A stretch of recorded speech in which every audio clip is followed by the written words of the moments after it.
Le Conseil des ministres s'est réuni ce mercredi 3 juin 2026 sous la présidence de M. Romuald Wadaï, président de la République.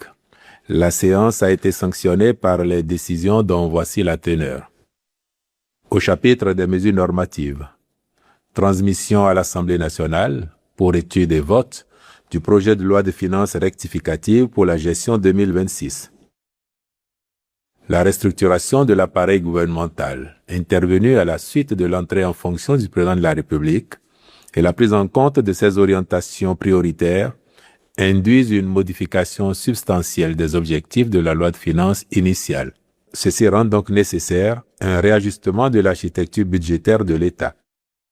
Dans cette perspective, le budget s'établirait à 4 086 620 millions de francs CFA contre 3 783 984 millions de francs CFA pour la loi de finances initiale, soit un taux d'accroissement de 8%.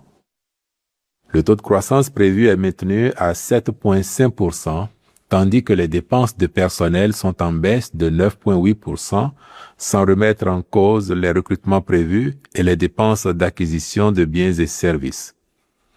Il est également projeté une hausse de 8,5% des dépenses d'investissement et de 2% des recettes budgétaires. De façon spécifique, les ajustements intervenus adressent notamment les mesures suivantes. En matière de protection sociale et de renforcement du capital humain. Ouverture de lignes budgétaires dédiées à des mesures sociales contenues dans le projet de société du chef de l'État. Il s'agit notamment de la réalisation de points d'eau dans les écoles et centres de santé, l'accélération du programme de supplémentation nutritionnelle des 1000 premiers jours, le renforcement du dispositif de l'assurance maladie obligatoire, la prise en charge des personnes en situation de mendicité et des enfants de la rue, etc. En matière d'éducation et de cantine scolaire. Mise en route de la généralisation de la gratuité des frais de scolarité pour les filles de l'enseignement secondaire général dès la rentrée 2026-2027 et construction de magasins pour cantines scolaires. Dans le domaine de la sécurité intérieure, renforcement du réseau de sécurité publique par l'allocation d'une dotation réévaluée pour le déploiement d'une solution de vidéoprotection dans les grandes villes du pays. S'agissant du secteur de la santé et des infrastructures, consolidation des crédits du programme d'investissement public PIP pour soutenir la construction, réhabilitation des hôpitaux et dispensaires, l'accélération de la nouvelle phase opérationnelle du centre hospitalier international de Calavi, les infrastructures d'assainissement, de transport, etc. En matière de soutien économique, subvention des intrants agricoles pour amortir le renchérissement des prix sur le marché du fait des crises géopolitiques et favoriser la sécurité alimentaire. Les membres du gouvernement soutiendront les discussions devant l'Assemblée nationale dans le cadre de l'examen et du vote de ce projet de loi de finances rectificative. Au chapitre des communications, en point 1, mesures sociales au profit de divers secteurs.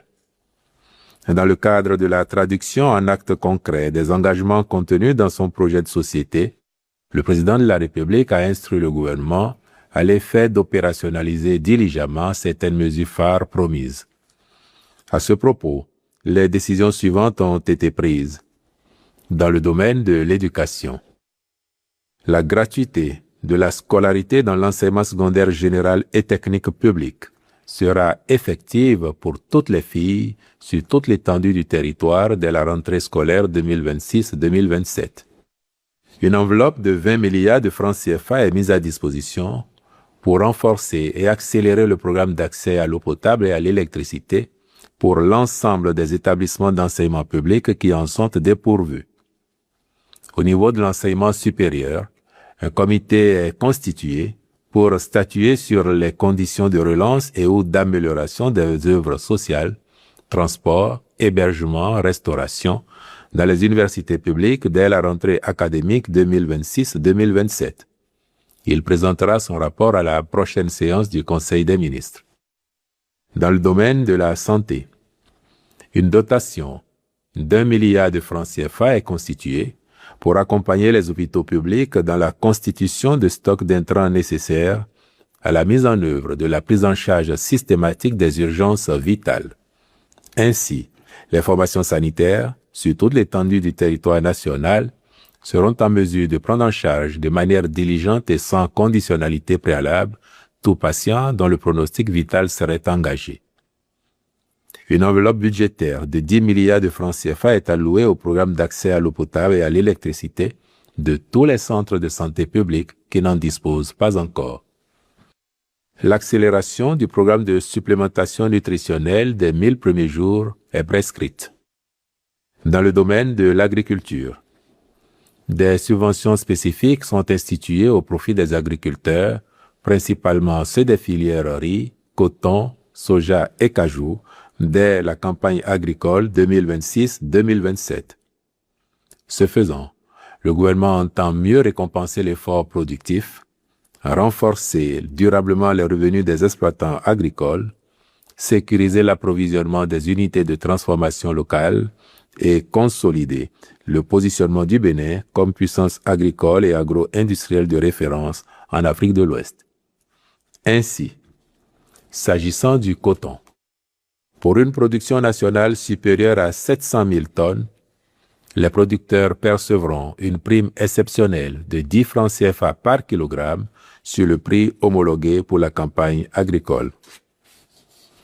En ce qui concerne les filières anacarde, soja et riz, dès que les capacités de transformation installées sont satisfaites, les producteurs percevront une prime exceptionnelle de 10 francs CFA par kilogramme livré aux usines locales.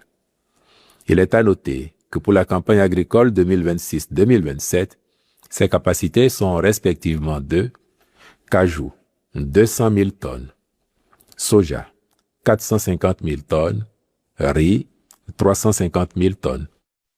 Par ailleurs, le Conseil a instruit les ministres intéressés par le sujet à l'effet d'engager une réflexion stratégique sur la restructuration de ces trois filières afin de les rendre plus compétitives encore.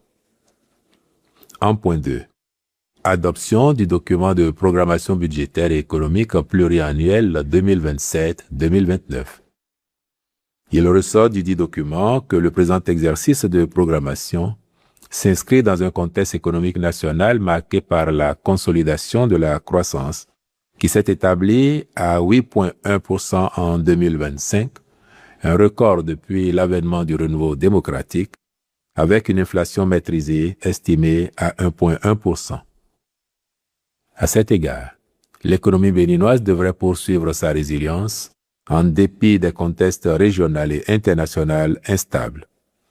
Ainsi, le taux de croissance s'établirait à 7,5% en 2026, comme initialement prévu, de même qu'en 2027, avec un taux d'inflation maintenu autour de 2% et un déficit budgétaire maîtrisé à 2,8%. En point 3, approbation du plan stratégique de développement 2026-2030 de l'Agence pour le développement intégré de la zone économique du lac Caïmé et Sécheneau. Le dit plan postule que, citation, à l'horizon 2030, les zones des plans d'eau sont réhabilitées et aménagées en des espaces écologiquement sains, jouant leur fonction systémique et créant des pôles de développement économique et touristique durable. Fin de citation. En vue de son opérationnalisation, 3 orientations stratégiques sont définies relativement à la valorisation des plans d'eau, au développement de l'économie locale et à l'amélioration de la gouvernance de l'agence. Celles-ci sont complétées par 6 axes stratégiques et 3 programmes opérationnels déclinés en 13 actions. Au chapitre des rencontres et manifestations internationales, il a été autorisé l'organisation de la 35e réunion du Conseil des gouverneurs de la Fondation pour le renforcement des capacités en Afrique et du 12e sommet des think tanks d'Afrique. D'un atelier national de révision du plan intégré d'appui à la sécurité nucléaire au Bénin du 22 au 25 juin 2026 à Cotonou, du Festival des masques de Porto Novo, édition 2026, du 25 au 26 juillet 2026, de la fête de la Gani Aniki, édition 2026, des Journées internationales du souvenir et de la traite négrière et de son abolition, sous le thème Le Retour, du 22 au 23 août 2026 à Ouidah. Il a été autorisé, par ailleurs, la participation du Bénin à la 118e table ronde ministérielle et à la 19e conférence annuelle e-Learning Africa qui se tiendront à Accra au Ghana du 3 au 5 juin 2026, puis à la 43e session du Conseil des ministres du Conseil africain et malgache pour l'enseignement supérieur CAMES du 18 au 19 juin 2026 à Libreville, au Gabon. S'agissant de mesures individuelles enfin, les nominations suivantes ont été prononcées. À la présidence de la République, directrice générale de l'Agence nationale de lutte contre la malaria et les moustiques, Madame Evelyne Aliko. Au Conseil supérieur de la magistrature, personnalités extérieures, membres. Titulaire, Madame Tido Catherine Nda, Monsieur Rigobert Azon, Monsieur Tepoin Félix Hessou, Monsieur Orugabe Orusego. Suppléant, Monsieur Jonathan Tawema, Monsieur Jocelyn Degbe, Madame Francine Biobagou, Monsieur Bastien Salami. Au ministère de l'Agriculture, de l'Élevage et de la Pêche, Directeur général de l'Agence pour le développement de l'élevage des ruminants, Monsieur Sena Aziz Agossou. Au ministère de la Décentralisation et de la Gouvernance locale, Préfet des départements ainsi qu'il suit. Alibori, Monsieur Ahmed Bello Kissama.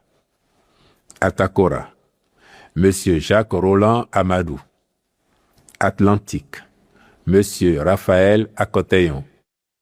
Borgou, Monsieur Abdul Shakur Assouma. Colline, Monsieur Saliou Odoubou. Koufo, Monsieur Rufino d'Almeida. Donga, Madame Dere Lydie M. Chabina. Littoral, Monsieur Gilbert Déou. Mono, Monsieur Dédéon Bienvenu Milohin. Ouémé, Madame Marie Akotrosou. Plateau, Monsieur Delonix Koglevi. Ezou, Monsieur Laurent Zomaï. Au ministère en charge des Finances et de la Microfinance, Directeur général des douanes, Monsieur Raouf Malehosso Aboudou. Directeur général des impôts, Monsieur Éric Maxime Messan Akakpo Diontri. Au ministère en charge du budget et de la fonction publique, Directeur général du budget, Monsieur Albert Moncho.